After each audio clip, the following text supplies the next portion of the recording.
And welcome aboard the Tabletop Express. This is On the Table, the show where we invite guests to the channel to talk about some games we've played in the last month. And really, it's just a conversation among friends about some games we've played lately. And who doesn't like that in board games?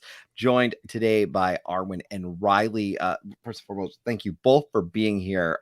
I'll start with you, Riley, and let's go around. Everyone could just introduce yourself and share with everybody a little bit about what you do within the board game community, because you both create some great content.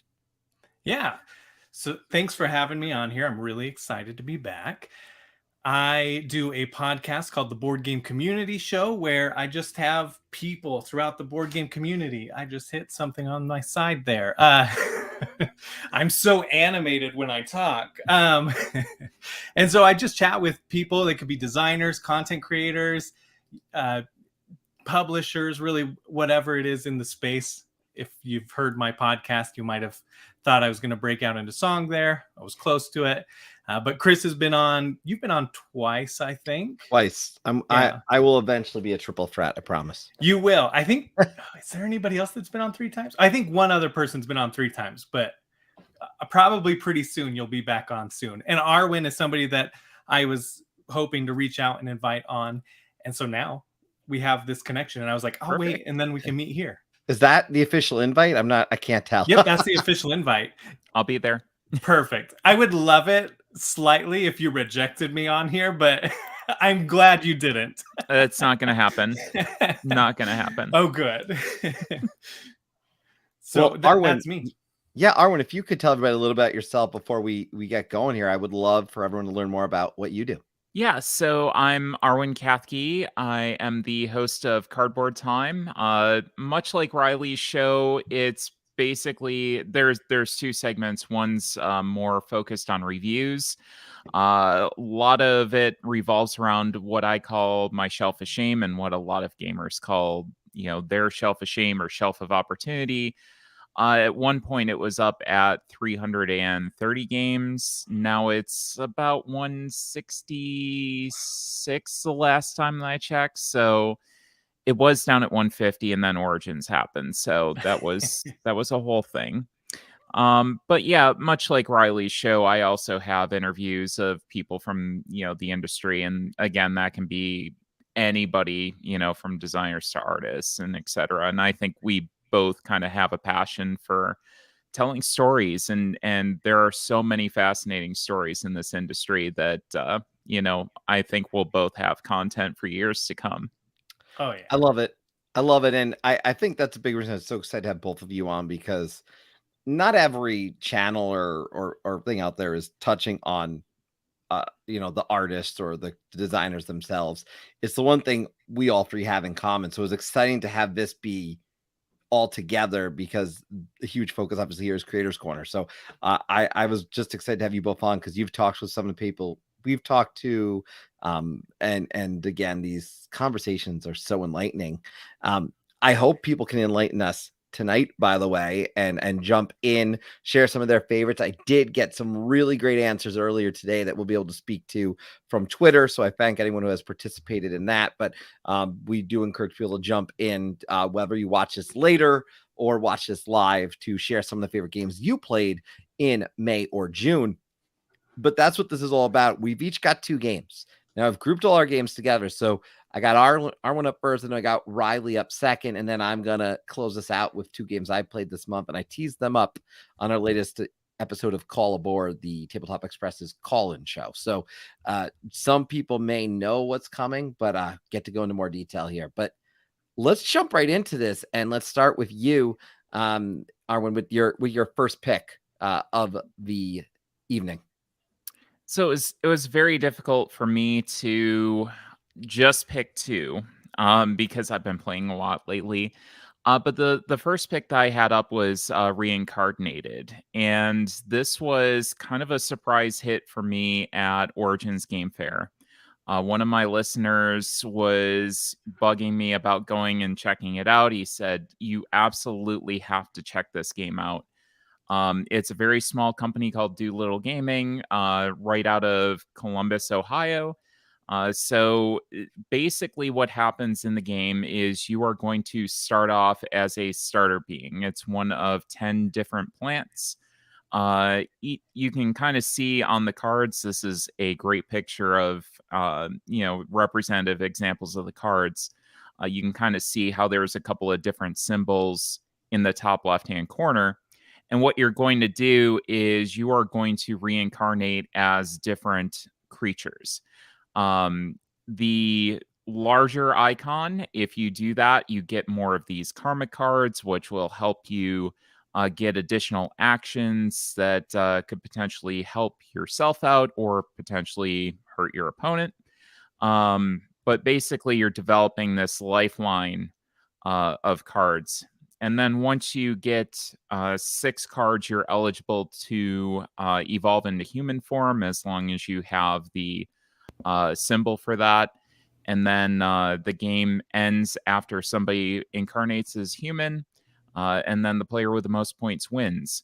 The beautiful thing about this game is the fact that your points are determined by the amount of cards that you have that fit your life purpose, which, much like everybody's life purpose, is hidden to you at the start of the game. So you have no idea what your own life purpose is or what anybody else's life purpose is. There are cards that do allow you to take a look at that and see what yours is and what your opponents are. So that's kind of cool. And you can change it up a little bit as well with these karma cards. One thing that really attracted me to this game was the art. I love the art style on here. The component quality is fantastic. This does have a lot of take that in it, but it doesn't feel mean to me. So take that to me is really kind of one of those tricky things that if there's too much and it feels mean-spirited, it tends not to hit very well with me. But this really feels like if you're focusing on other players, you're not helping yourself enough, which I really like that. That the way you describe that is kind of the way I feel about a 2-player game. Radlands is it doesn't you don't have a choice. Like you kind of have to do some things, so you don't really feel bad about it. And obviously this game I believe is more than this is more than 2 players. You can probably play with 2 to 6. 2 to 6. So yeah. So it can qualify. What's the length on this one, would you say, from your gameplay? I would say you can probably end a game in as little as 25 minutes. I've seen a game go 45 for people who just want to keep building their lifeline out. And it's basically up to somebody to end the game. With more players, it's going to be a longer game as well, because you're all taking turns. It's not simultaneous, but I would say anywhere between 25 to 45. Interesting. Had you heard about this one, Riley? I had not actually known about this one. This is a pleasant surprise for me. Yeah, I am in love with this idea because not long ago, I think it might have been Zoe Allred. She was on the show, and at the end of the show, I do ridiculous theme. And I think we had talked about like doing a reincarnated type game like this kind of thing. That was the ridiculous theme, was, you know, like being reincarnated and trying to like improve and become something more evolved. And then essentially you would gain like absolute sentience, or like evolve beyond human or whatever it is, like, and so this absolutely like appeals to me. I think this sounds super fascinating. I do like too. You mentioned it, but the way that the symbols are really clear, so it doesn't the color aside, you can tell what everything. So I mean, I think that's really nice. Good icons are always a good thing as far as I'm concerned. So it seemed really pretty clear. And the graphics are simple yet eloquent, I guess I would say. Like they look. I don't know. I'm enjoying the giant anteater personally. Up in the top there. So really interesting. I'm gonna have to check this out sometime. Hope maybe it'll be on a shelf or something too at like PAX Unplugged, or I can hopefully get something like this out of a library there. So what's the take that aspect? Is it like getting rid of cards from that you've already played, or how does that kind of work? Potentially going in and taking some of their cards from their lifeline, potentially killing off some of their creatures, which if you don't necessarily know what their life purpose is, you could actually help them by killing off some of their creatures, which is really fascinating. And I find that fact really interesting. So there's definitely some take that elements that could put a pretty big damper on somebody's experience. But it never feels like anything that you can't work your way back out of. I always compare. I always say in more recent games when people talk about take that, if you really don't like take that, like it's maybe a game like Brew or something like that, where it's explicitly take that as opposed to it kind of has to happen because I really need to do this or I really need this card, which is it's still take that, but it doesn't you're right. It doesn't feel that bad. And so I'd be interested in trying this, put this on my list for one I'd like to try. But the good thing about this show is we talk about 2 each. I know it's not a lot, but doing 2 each. So what are we looking at for your second pick? So for my second pick, this was a pretty interesting one to me, and it's a game called Catch the Moon. This is a dexterity game that I'm not huge on dexterity games to begin with, but I did get a review copy of this from Thames and Cosmos, and I got this in Anno 1800. Anno I haven't had a chance to get to the table yet, but this I was kind of like, oh, okay, it's a cute little dexterity game. We'll pull this out and we'll play it quick and see what's going on. Basically, the premise of this is that you are trying to avoid getting raindrops as you're placing these ladders out in varying configurations. And how you're going to place these ladders is determined by a die. There's 3 different types of symbols that come up. One is basically only being able to make 1 ladder's worth of contact. So you can contact that ladder as many points as you want, but you can only contact 1 ladder. The second one is you have to contact 2 different ladders. And then the third one is you can contact 1 or 2, but you have to be the highest point in the structure after you build this up. And that's called Catching the Moon. And basically what you're doing is putting these different ladder pieces on.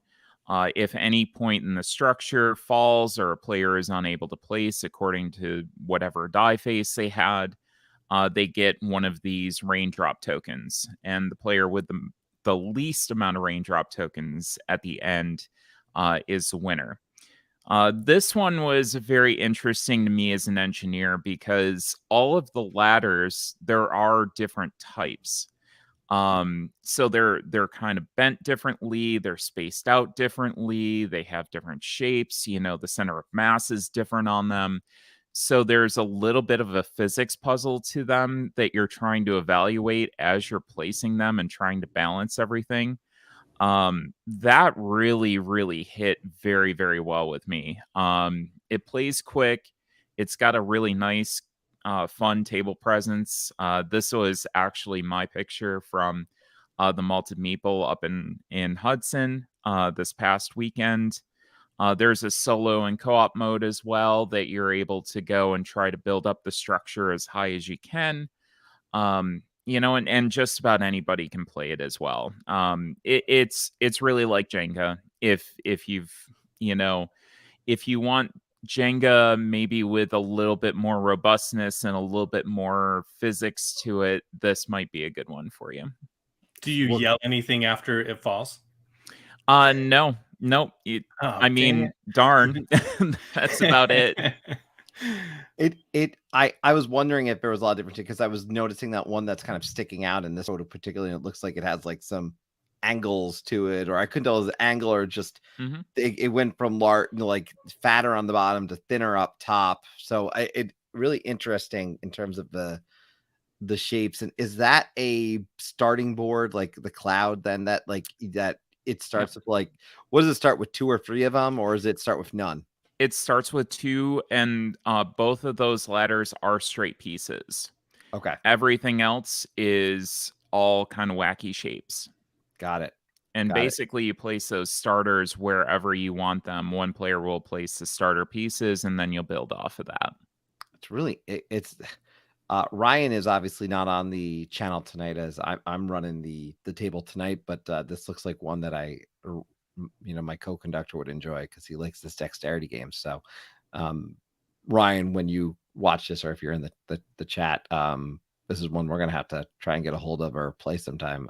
And 2017, I always laugh when I see one of these games that I feel like I should have heard of, but I think it goes to speak to just the amount of games out there and the quality that exists in those games, because I have not had much familiarity with this one at all. I mean, I know Cosmos, but not this actual game. Yeah, that's how I was feeling. I was like, whoa, Cosmos and a game I've never heard of 5 years ago. That catches me. They're very good, though. It's supporting some very interesting games. I mean, Targi is on their list. So 2012, that came out, and I love that game. So, but yeah. And look, we got the Board Game Dads here, so I got to just make sure you pop it up. Good to see Board Game Dads, who's been on the channel the last 2 shows this week. So love that he's here for a 3rd time in the chat.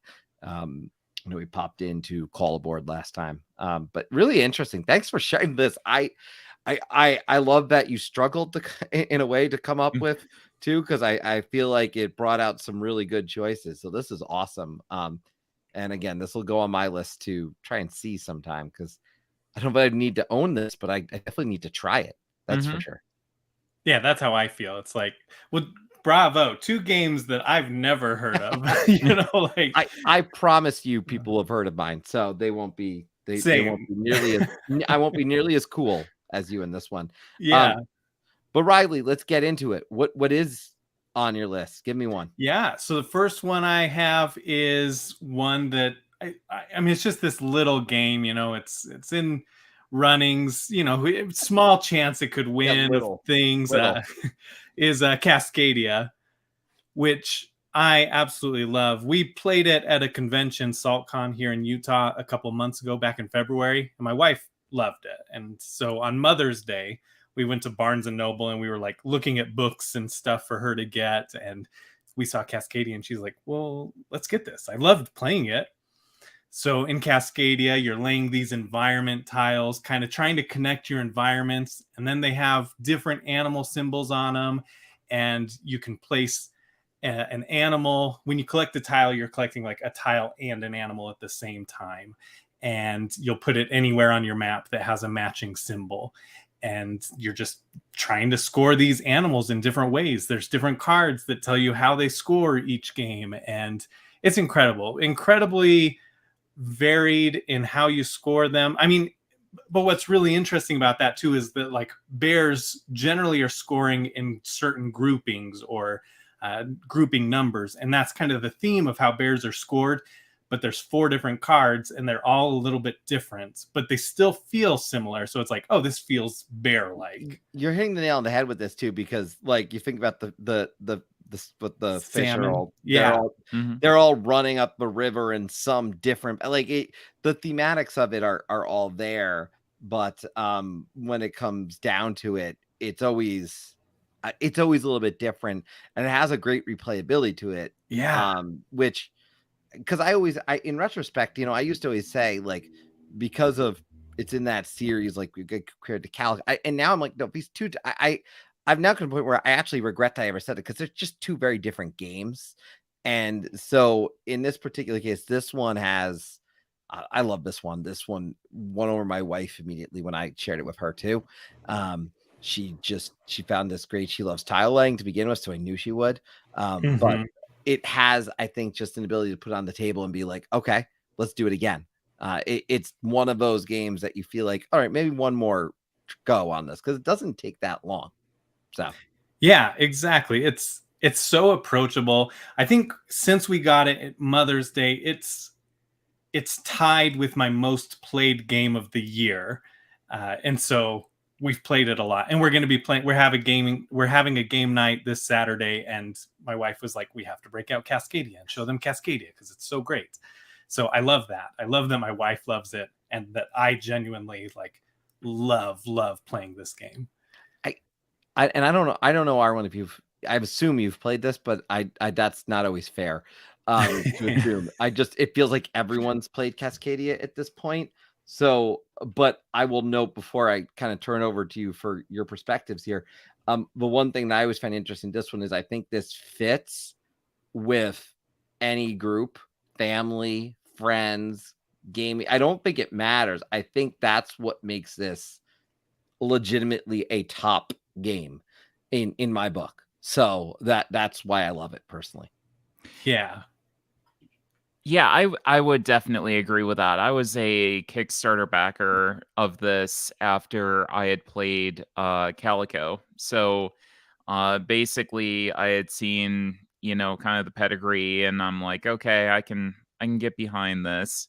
And really, one of the other things that really strikes me about this is color vision accessibility, which Brian Chandler and I both, share that we're both colorblind, and this comes out to the table extremely easily.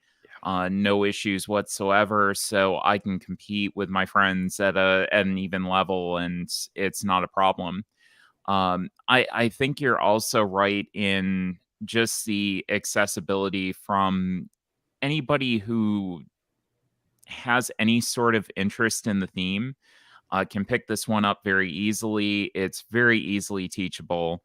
People can just kind of sit down at the table with this and get a game going, and it's super simple. But yet the decisions that you make and the strategies that you come up with are very satisfying at the end of the day as well. So I love games that hit that sweet spot, and this is definitely one of those. Yeah. And it doesn't hurt when you've got, you can't overstate this, when you've got art by Beth Sobel. And I think a lot of people, if you've played Calico and then you played this, you didn't think, and you just backed Verdant. Like it was such a easy decision to do. They didn't even make a trailer for me for it, and I would be like, all right, sure, I'm in. Yeah, flat out. Okay.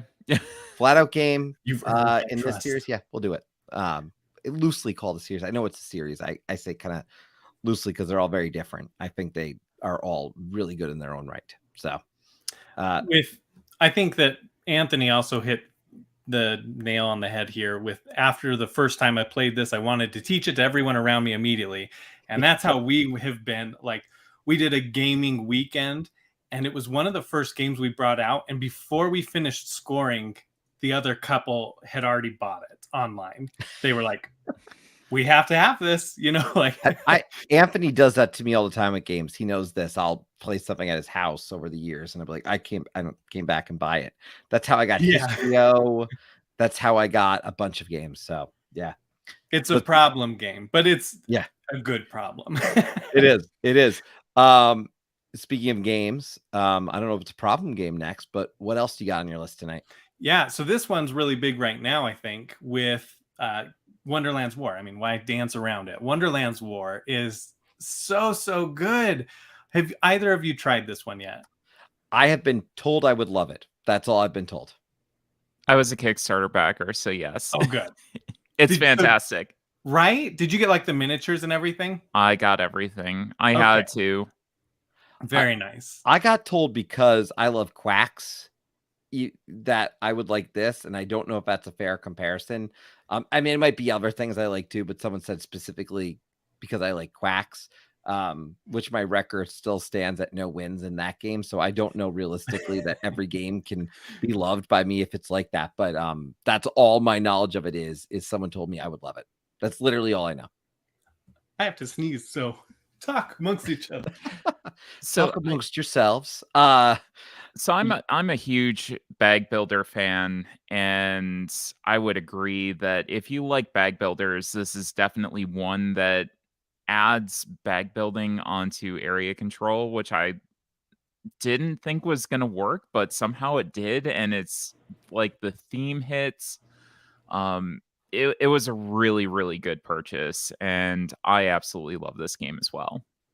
I regret not late pledging. Because I had talked to Ian Moss, one of the designers. He was on the show, and we talked about the game, but I was more excited about his tabletop RPG that he had worked on. And so that was like the main focus. And I was like, oh, Wonderland's War looks pretty. It looks cool. But then once like I started seeing more and more of it as it was coming out, I was like, why didn't I like seriously get into this? Like then I could have late pledged and it would have been amazing. But we played it once. And then Skybound did they were like trying to sell the rest of their Kickstarter editions, right? To help kind of cover costs for the increase in shipping costs. Mm-hmm. And I liked how transparent James was with that, how transparent they all were with it. Like it's not super fair to the Kickstarter backers. Did that bug you at all, Arwen? No, I think because everything was happening at the time and it was a big deal in the industry, it really didn't bug me at all. And I would agree that I think I appreciated the transparency more than anything, and just say this is what's happening, we're keeping you informed of it. And I definitely didn't mind. I've only had the pleasure of a brief hello, I think at PAX Unplugged at a media event last year with him, but I did see that and I thought that was impressive, just the fact that they were quite honest about it. And the reality is it is a business and it's easy to kind of get lost in, yeah, we want to play a game, but it's a business and money was lost in that process. A question, by the way, came up that maybe you could both can answer. Do you think it will play well with 2 players?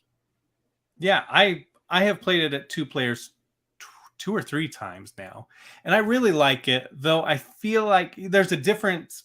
You each have like your player board, right?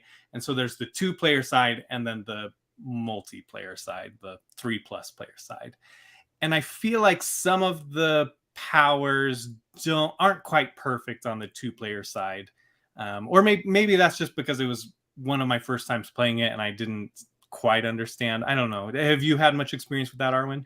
No, I would tend to agree. I think that the balance is better at those upper player counts, and I think I would prefer the experience at those higher player counts to begin with because there's more battling. You're not just battling this marker, you actually have these other players that you're trying to battle against, and I think it does play fine at 2-player, especially as you're trying to learn the game.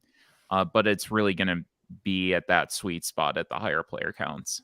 Yeah. So is it an AI you're kind of adding into the game at 2-player? Like you're adding like a third player of some sort that's moving around? Not even an AI. It's just so you can see at the bottom right of this picture, there's this brown track.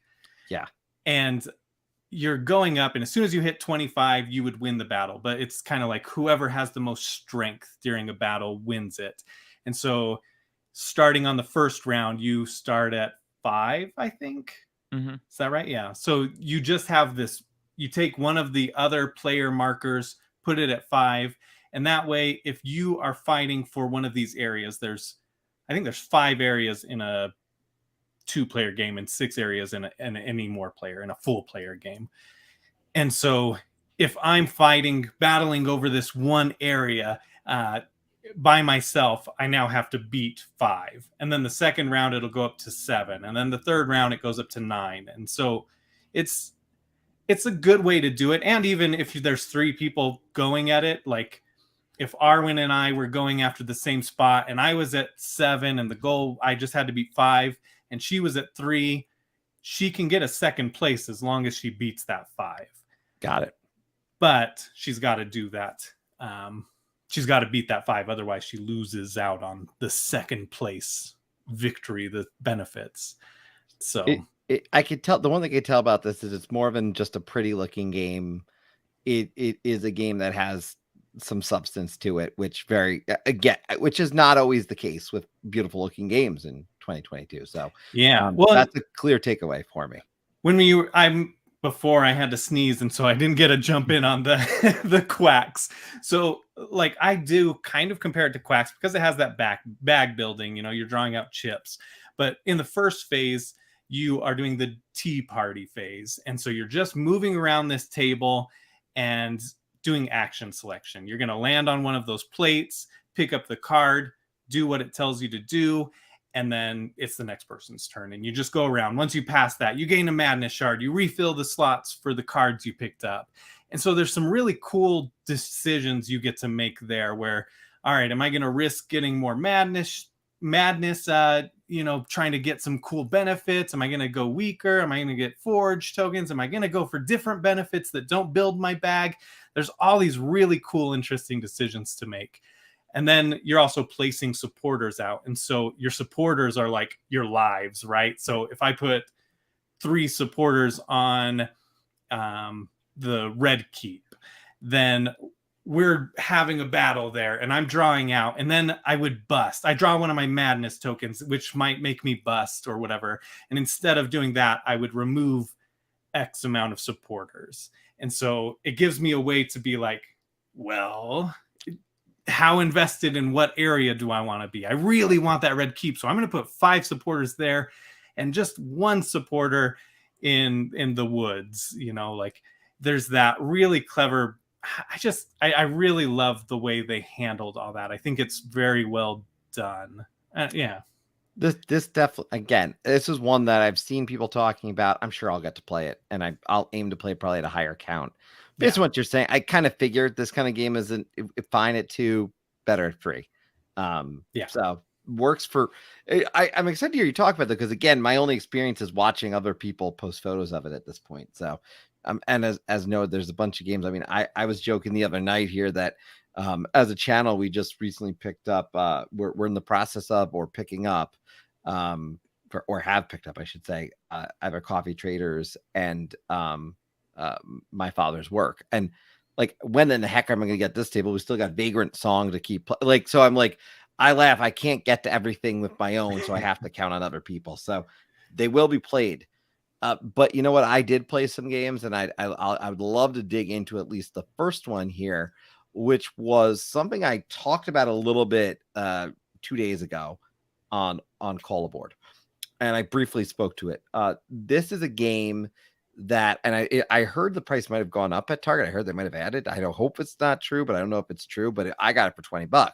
Heard it was also on sale for less than that, so I don't really know what's true and what's not true. But Bill Walker Harding has always put out these games that I feel like are completely approachable, and in terms of just getting to the table of any kind of a player. Summer Camp I enjoyed, but it didn't completely land for me on the replayability as much as I would have liked. But this one in particular, in terms of Planted, it landed immediately, and it's a very simple, straightforward game.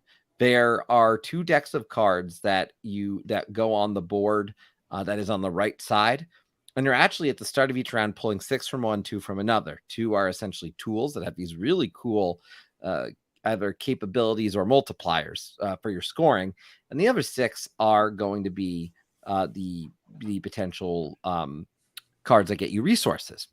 Now, what's really cool about this game is the fact that one, they've got these really nice components, the boards, and that you see on the bottom and the top that are in front of both my wife and I are the boards that where we're kind of putting our plants on our shelves. and the resources are located on the bottom that cost to get them. But you can, once you feed them, because that's what you're doing with resources, you're feeding your plants, you are able to then mark that you've got them. And that's what those little green markers are. We played this way too crunched together. I would play this with a lot more room and more room for the resources. But, you know, it was a game that was great because you might, to get a card, you're actually, I should note, you're going to play a card and essentially discard it and then pull a card from the board that you'll be able to put then as one of your plants. And they all have different layers of victory points. Some might only have one set of victory points, easier to get, might be worth 5 points, but it doesn't have another layer. So you're going to have to discard a card to get another one. And so you've got multipliers that happen based on the type of plants. You've got the points you get from the plants themselves. And then you've got tools that give you abilities and little things to make your life a little bit easier. Because every time I do this type of thing, I'm going to get an extra resource. And then there's also, just so you note, a wild kind of token. And if you get 2 of them, counts as any resource. But I can also, at the end of a round, put it into this one section if I have enough of them and gain just a victory point because I don't have enough to use it for anything else. So it's a really well designed game. And, this comment hits home for me. They're usually insta hits, and it's true. This one just works. So it's a simple game, but I argue it kind of fits for a lot of different groups. I noted summer camp. I enjoyed summer camp. I liked this one in terms of his games a little bit better, just because it felt like a game that I could get to the table with not just a family. Like, felt like a good game in between a bigger game with one of you. Like it felt like it hit at a little bit higher level strategically. It felt similar as well, I will say. It felt similar to many games that are out there, but not in a bad way. It fit the theme lands, and for me, it's a winner. So I really enjoy this game. It will be staying in my collection in the what I call the family section, actually, which is the ones that all the family will actually easily play with me. So it sits in a shelf upstairs now. So you messaged me at the beginning of the week or end of last week, something like that, and my anniversary was approaching. Yes. And so I was like, oh my goodness, this looks like the perfect game for my wife. And I don't know, people may have noticed we were like literally 2 minutes late here. And that's because I was playing this game with my wife. And I was like, we just need to finish this round. So we finished round 3. We haven't finished our first game, but so we have one more round to play. But it goes super quick once we learned it.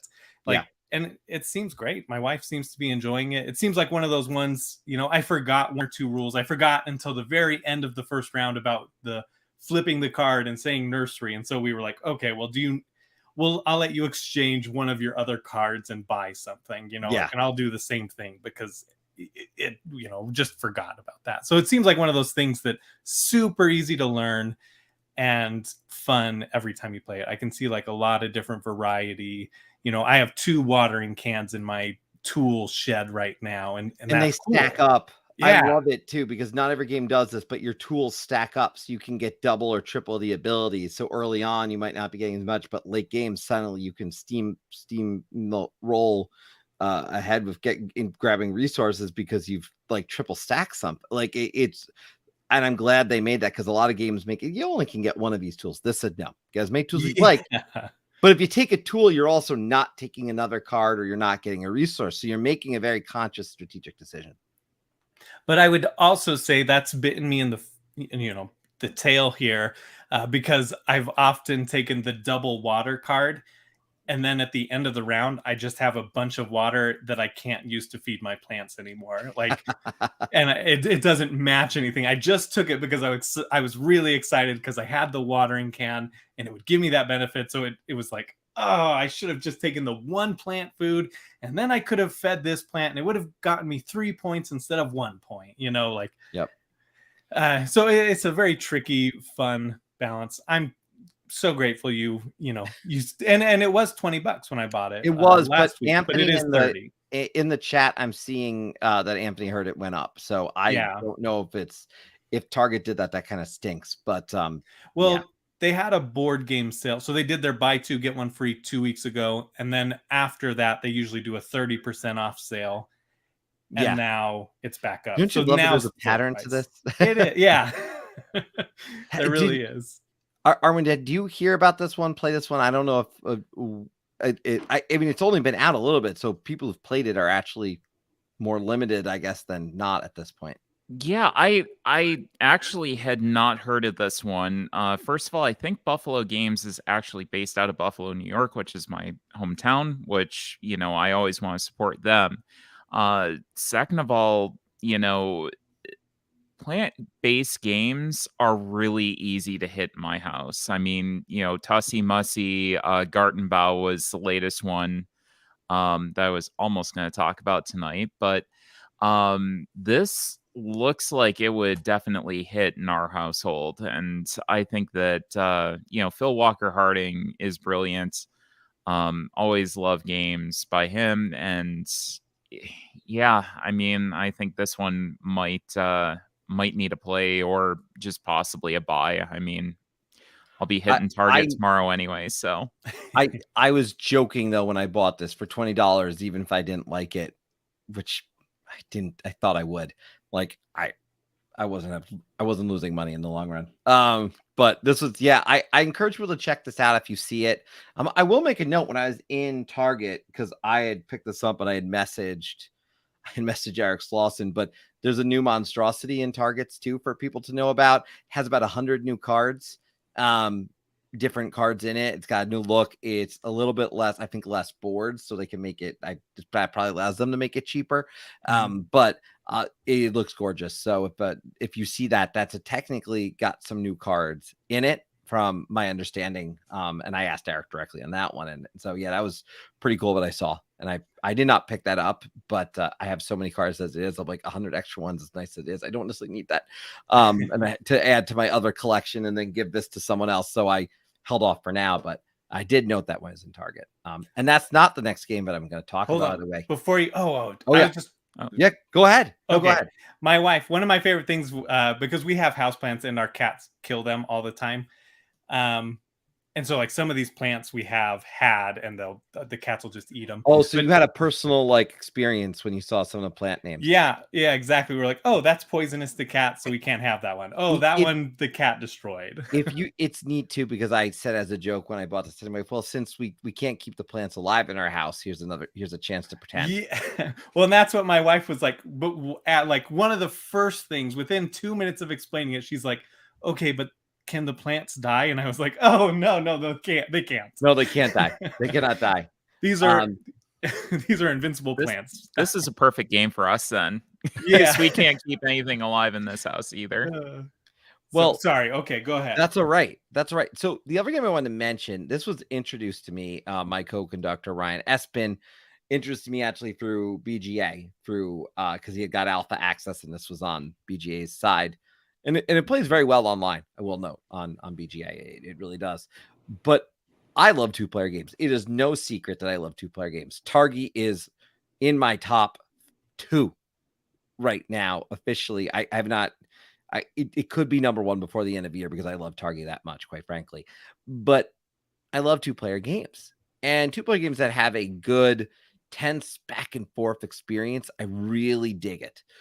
Watergate thematically caught my attention, because all right, that's interesting, busting Nixon. That sounds like a kind of a neat concept to play the editor, or to be Nixon and try to get out of it. Like, I can get behind the general theme of this one. And what's cool about this game is you start with 3 pieces of evidence on that sideboard, and as evidence gets to that 5 spot on either side, you get control of it and where you're going to place it. As the editor, you are trying to connect all of the evidence to these people who you're also trying to get on the board, by the way. And you have these decks, by the way, each of your own deck. Now, in these deck of cards, it's important to note, you've got cards that when you spend them, some of them are very powerful, but then they're out of the game completely. Or you can use the icons in the top to move things. For example, move a piece of evidence, a yellow piece, 4 spots. The great thing about this is you don't necessarily always have all the information. So as an example, say I am playing the role of the editor. I don't actually know what color this evidence colors are. but I can say, all right, here's a yellow one. I would like, do you have a yellow that I can move 4 spaces? And then can be real. That's a yellow. And then we move it down 4 spots. But you want to be able to control, place it, connect all the dots. My wife came from behind to beat me in this one. Nixon wins if he gets on his card the momentum piece, which is the red one, I believe, 5 spots on his little player board. But as the editor, you get different abilities as you move yours down. So you have little things that are happening, little extra stuff that, oh, look what I get to do now. So it's really cool back and forth because Nixon just wants to get this stuff down and hide the evidence. As the editor, you've got a lot going on. And I heard from some folks, oh, well, it's really Nixon's overpowered. I don't know. I've played it. My wife won the first game. So it's either I'm really bad at it or it's not necessarily that way. But I did think it was, I could see why it would be a little bit leaning towards Nixon in that case. But in the long run, really enjoyed this one. This one immediately jumped into my top 5 2-player games. And that was after like 3 plays of this game. So it didn't beat Targi. Targi still remains the number 1 spot on my 2-player game list. But really good game, thematic, simple to learn. And it's just a neat little game. Oh, I should note the initiative card. You can kind of see it's off to the side. But the initiative card is if you move the initiative piece, which is a white piece, it flips and you actually get more cards. So like you'd get 4 cards. You'd get to draw 5 cards instead of 4 cards. So that's a really critically powerful thing sometimes. But again, as Nixon, I got so focused on getting the momentum that I almost ignored initiative a little bit too much and didn't try to take it back. But it's a neat piece. I mean, initiative's nothing new in game, but it works really well here. So great game, Watergate. Great to needed 10s back and forth. It's true, and it's a solid one. And this one I wholeheartedly agree. I love this one. So if I put it in my top 5, I loved it. So how long? I've always been curious how long it takes to play. Honestly, we played in like a half hour. Like it Okay. didn't take long. Oh, okay. I mean, I play a decent amount of games with my wife. My wife is not, a rookie to this, certainly. My wife also wasn't playing like super heavy games. I mean, Raiders of the North Sea and other stuff, which start to get into more of a mid-weight category that doesn't do the heavy games. But I still don't. I think once you get the basic once she got the basic concept of it, it flew. So maybe it took us 40, but it would have taken 30 had she known all the. So now if we played again, probably going to take us 30 minutes. It's not long. I mean, you're making decisions pretty quickly. That makes sense. It always intimidates me because that board looks like a lot could go on. It looks like a lot, but it's not that bad. I mean, I think we ended up going 7 rounds because I had like 3 momentum and then suddenly she had 2 momentum. I don't know what the final total was because I clearly started to clear the board at this point. So not all the pieces are there, but like she started to take back momentum and stop me from winning. And in the meantime was collecting all the evidence, and you can kind of see where she's got some connection points at that got her to victory. So it's fun. I don't think you should be intimidated by this. I think it's just the first play might take you 45 minutes. I think it will take under 45 after that. Nice. Okay. Respectable. Yeah, I'd say so. It's not a short game, but it's not a long game. It's fair. So, but yeah, that is my second pick. I don't know how people feel about the 2-player game category, but for me, that's a big one. So I've been getting more into 2-player games as of late. So I picked up Twilight Struggle maybe 6 months ago, and it really hit for me. And then I played Stonewall Uprising, which is 2-player, very similar, that tug of war. And Watergate keeps coming up as one of those games that, hey, if you like this, you should probably check out Watergate. So it just keeps coming up and keeps crossing paths with me. So I might have to check this one out too. Can I ask you, as before we go into some of the other suggestions that people had or games that they played, Stonewall, the Stonewall game, which is on Kickstarter now that you mentioned, it was very interesting. I noticed because they did add a mode because they got feedback. I understood it as they probably got feedback that some people didn't want to play the bad guys in this particular case, and Yeah. I can understand why. So how did you get a chance to try that mode, or was that not out at the time? So that wasn't out at the time. When I first played it, it was at Origins last year. Okay. Taylor did walk me through kind of the features. It is a solo mode. He did walk me through and kind of said, this is how it goes. And the two things I really look for in a good solo game are easy to manage and replicates the gameplay experience very well, which I think this did both. Got it. I know it. So I played Pride when I did my playthrough at Origins, and my friend Jamie played the Man, and she said it was a very, very intense experience, and it was one that she was glad that she did.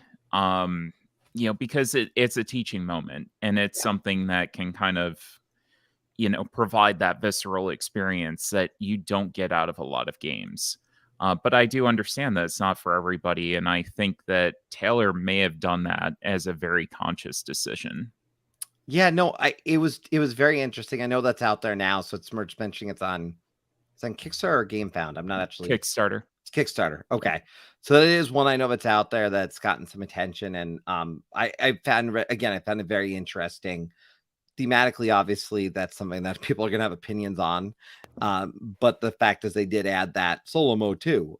So for people who like a solo game, if it does kind of provide that same experience, that's great. To say like you can, and you're right. I mean, games, there's the idea of games providing a perspective, right? And I thought Watergate in that same, and it's not the same. Okay. So it's not, but in the sense of kind of putting you in the seat that Nixon was in, and like how you're going about to try to hide it was a very different experience, because I feel like, wait a minute, all right, this method we got to hide this, we got to like make sure this guy's on my side, and that's the kind of thing you're doing, because when you get one of your people out, I should note in Watergate, you're actually like saying, all right, no, this person works for me now, and that way the person doesn't have to be able to connect them, but someone else can flip them. So I appreciate you providing feedback on that, because I had no for Stonewall Uprising, I had no experience with it. I had heard plenty about it, but no experience. So it's great to at least get a perspective of it, being it's out there and people might be considering it.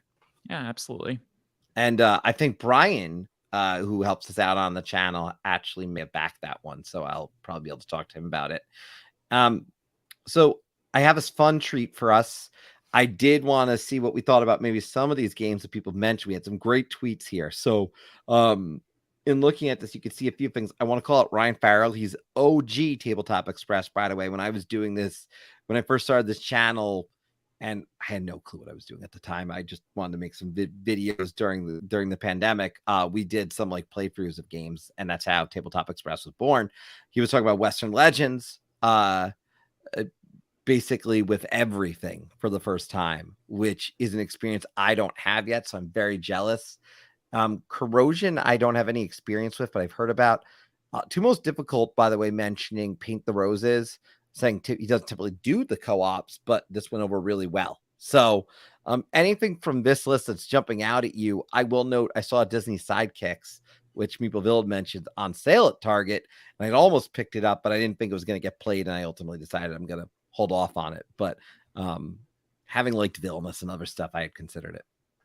Yeah, Brian Chandler, he talks often about Disney Sidekicks, and he's like, it's a very underrated game. And I think it's such an interesting thing, because I'll go on Target and I'll look at the reviews, and people are like, it took 30 minutes to get through the rule book type thing. And I'm like, oh, right. Like, this is a family weight game, but it's still Eric Lang, right? Like it's still got a bit of a teach to learn how everything works, and then once you know that, it all will make sense. But like, you have to get that initial teach out of the way, which I think is the biggest problem for it, is that it was made kind of for everyone, but has that that right wall there.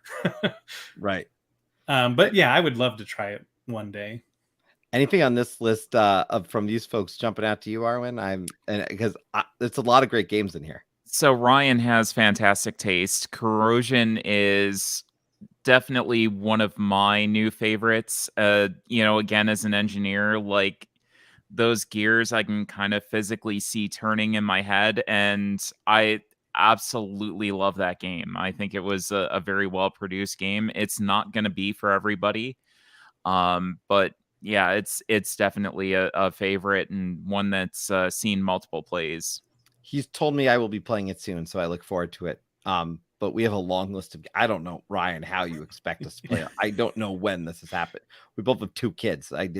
Let's try, but going on, there was a few other ones. Again, a lot of really great. I want to thank everyone, all these folks who tuned in on from our Twitter community, where quite frankly, probably our most vibrant community out of all the social networks. But we got Wingspan, Dude Imperium, Star Wars Outer Rim, which has an expansion out that I would love to. I should probably try my actual Outer Rim copy first.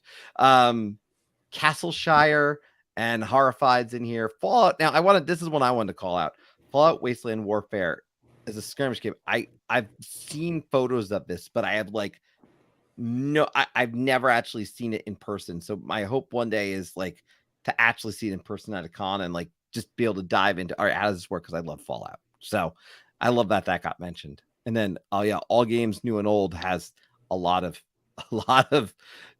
games that got to the table. So take your pick. I know you, Riley, I think you have Marvel United, and I think I think you have it all, right? Yeah, I have everything. I love it. I think it's great. I think the base box is mediocre, but all of the expansions add so much. Thank you, because that's all I played and I hated it. And it's a rare statement for me. It's Marvel and I hated it. And I'm like, this kind of sucks. I don't blame you. It's very basic at the core box, but the expansions add so much to it, I think. So well, I won't get into my long sob story about why I don't own the entire thing. There's a lot of games on here. I mean, anything on this list too that jumped at you? Because I really I was just impressed by the wide range of games people played this month, and it wasn't all the hotness. Yeah, so I mean, Castles of Burgundy is one of those that I play so much on BGA. It's ridiculous.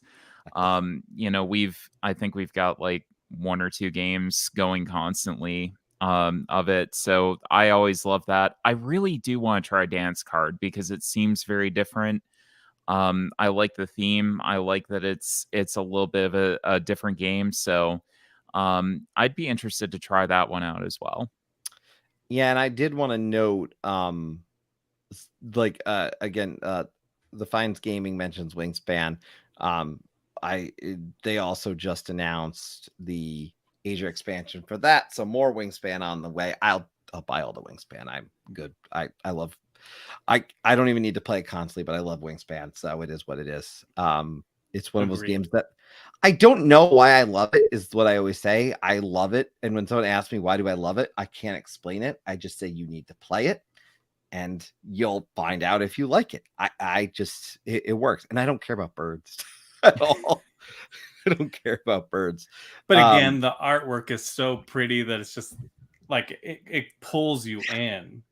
It does. It does. I think that the gameplay loop is so satisfying too, and the fact that by the end of it, you just have this engine that's constantly cycling, and you get to do this after this after this. Mm-hmm.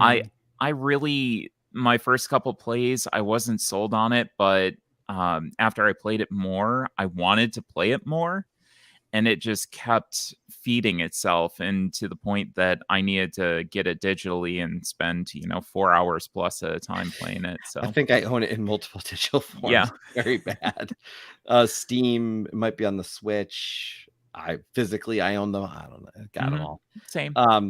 Well, look, I appreciate that I got this much time to hang out with both of you, talk about games, and again, some really different choices from everybody. I appreciate it. I want to just, again, I want to go back really quick too. And I want to thank all these people, Meeple Village, the Pratimus, 2 Most Difficult, Ryan. I don't know why I have a thing for getting Ryans on the channel, because 2 of the most important people on the channel names are Ryan.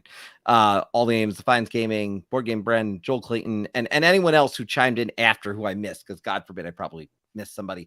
But thank you appreciate it. It gives us some great talking points, but I just love the community, and I want to thank both of you for joining me. Please go ahead, check out the work that they're doing. It's fantastic. They're really bringing a lot of stories out, and I will hold Riley to the fact that I will get to be a third time on the show at some point before the end of this year. So I'll hold you to it. You'll probably be on the fourth time before the end of the year. Let's face it. It could happen. You got to get my only thing is you got to get my co-conductor on. Espen's got to join at some point.